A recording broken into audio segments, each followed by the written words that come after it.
नमस्कार साथियों, मेरा नाम है मयंक सिंह और आपका बहुत बहुत स्वागत है इलेक्ट्रिकल मयंक यूट्यूब चैनल के इस नए वीडियो में। दोस्तों, कभी कभी ऐसे सवाल हमसे पूछ लिए जाते हैं जिसका जवाब हमें पता होने पर भी हम नहीं दे पाते। ऐसे सवाल वो होते हैं जब किसी ऐसे चीजों में हमसे डिफरेंस पूछा जाता है जिनमें काफी हद तक समानता होती है। दोस्तों, आज का टॉपिक कॉन्टेक्टर और रिले के ऊपर रहने वाला है। जी हाँ दोस्तों, अगर हमसे कोई ये पूछ लेता है कि कॉन्टेक्टर और रिले में क्या अंतर होता है तो हमें एक बार के लिए ऐसा लगता है कि हम इन दोनों के बीच क्या डिफरेंस बताएं, क्योंकि दोस्तों इन दोनों डिवाइसों में काफी हद तक समानता होती है इनके वर्किंग को लेकर। ऐसे में इनके बीच डिफरेंस को बताना थोड़ा मुश्किल हो जाता है, लेकिन इनके बीच डिफरेंस तो होता है, क्योंकि इस दुनिया में मौजूद कोई भी डिवाइस हो, अगर उसे बनाया गया है तो उसके बनने का कुछ न कुछ उद्देश्य होता है और कहीं ना कहीं उनमें डिफरेंस तो जरूर होता है। दोस्तों, कॉन्टेक्टर और रिले में समानता काफी हद तक इस चीज को लेकर होती है कि ये दोनों डिवाइस एक इलेक्ट्रोमैग्नेटिक स्विच होते हैं, मतलब ये दोनों इलेक्ट्रिकली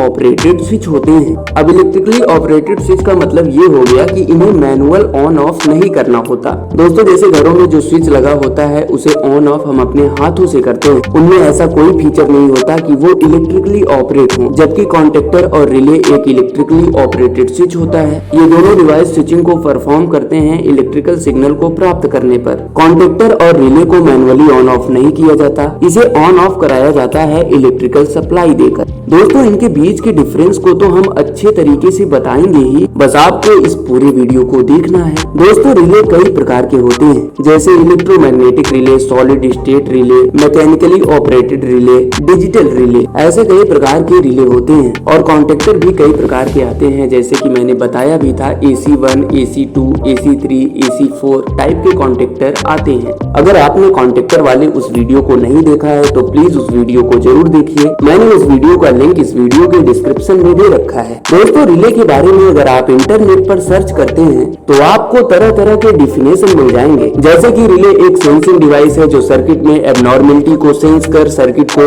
ओपन और क्लोज कर देता है। जैसे रिले एक इलेक्ट्रिकली ऑपरेटेड स्विच होता है, लेकिन बात ये आती है कि कॉन्टेक्टर भी तो इलेक्ट्रिकली ऑपरेटेड स्विच ही होता है, तो इनके बीच ऐसे चीजों को लेकर डिफरेंस क्लियर करना थोड़ा मुश्किल हो जाता है। लेकिन इस बात को लेकर इनके बीच एक अच्छा डिफरेंस ये हो जाता है कि contactor is a heavy duty relay with higher current rating. मतलब कॉन्टेक्टर एक हैवी ड्यूटी रिले ही होता है भाई, लेकिन ये हायर करंट रेटिंग के साथ आते हैं। वहीं हमारा रिले बहुत ही कम पावर कंज्यूम करने वाले सर्किट में आसानी से यूज किया जाता है। जैसे होम ऑटोमेशन के लिए जब हम ऐसा कुछ लॉजिक रखते हैं कि क्लैप करते ही लाइट ऑन हो जाए तथा दूसरी बार क्लैप करते ही लाइट ऑफ हो जाए, तो ऐसा लॉजिक बनाने के लिए आपको जरूरत होगी एक सेंसर की। मान लीजिए इस लॉजिक के लिए आपने साउंड सेंसर का यूज किया, जिसको ऑपरेट होने के लिए बहुत ही कम वोल्टेज लेवल, लगभग 5 वोल्ट के आसपास का वोल्टेज लेवल चाहिए होता है। और इस सेंसर के साथ हम एक रिले का यूज करेंगे स्विचिंग के लिए, जो कि इस सेंसर के सिग्नल को रिसीव कर उस 220 वोल्ट के बल्ब को ऑन ऑफ करा देता है। तो दोस्तों, इस तरह से आप समझ ही सकते हैं कि रिले को ऑपरेट होने के लिए बहुत ही कम पावर सिग्नल की जरूरत होती है, लेकिन ये स्विचिंग करने में सक्षम होता है हाई पावर रेटिंग के उपकरणों के लिए भी।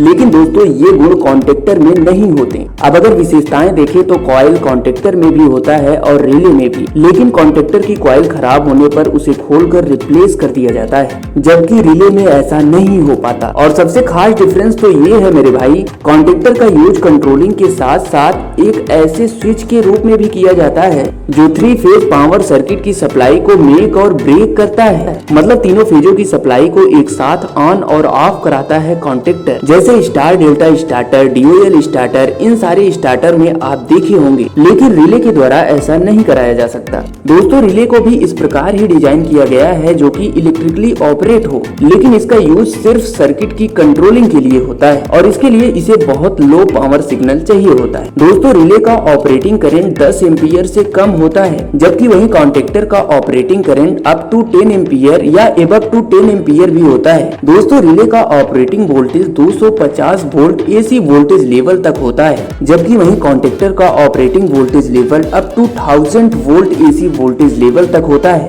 रिले का यूज सिर्फ सिंगल फेज के लिए किया जाता है, जबकि वहीं कॉन्टेक्टर तीनों फेजों का एक साथ स्विचिंग करता है और सिंगल फेज के लिए भी यूज होता है, क्योंकि कॉइल में सप्लाई सिंगल फेज की ही दी जाती है। रिले का वेट कॉन्टेक्टर की तुलना में हल्का होता है। रिले का आकार कॉन्टेक्टर से छोटा होता है। रिले में मल्टीपल NONC कॉन्टेक्ट होते हैं जो कि कंट्रोलिंग कॉन्टेक्ट हैं। इनकी संख्या अधिक होती है, जिसकी वजह से रिले एक बार में कई डिवाइस को कंट्रोल कर सकता है, जबकि कॉन्टेक्टर में कंट्रोलिंग के लिए इतने कॉन्टेक्ट नहीं होते। कंट्रोलिंग कॉन्टेक्ट NONC कॉन्टेक्ट के लिए एड ऑन ब्लॉक का यूज करना पड़ता है। रिले की स्विचिंग में नॉइस ना के बराबर होती है, जबकि कॉन्टेक्टर के स्विचिंग होने पर नॉइस होती है। तो दोस्तों, इस तरह से इनके बीच डिफरेंस पूछे जाने पर आप इन चीजों को बता सकते हैं। दोस्तों, अगर आपको हमारा वीडियो पसंद आया हो तो प्लीज वीडियो को लाइक और चैनल को सब्सक्राइब जरूर करिए। दोस्तों, हम ऐसे ही इंटरेस्टिंग वीडियोस आपके लिए लाते रहते हैं। मिलते हैं नेक्स्ट वीडियो में किसी नेक्स्ट टॉपिक के साथ। पूरा वीडियो देखने के लिए मेरे दोस्त आपका बहुत बहुत धन्यवाद।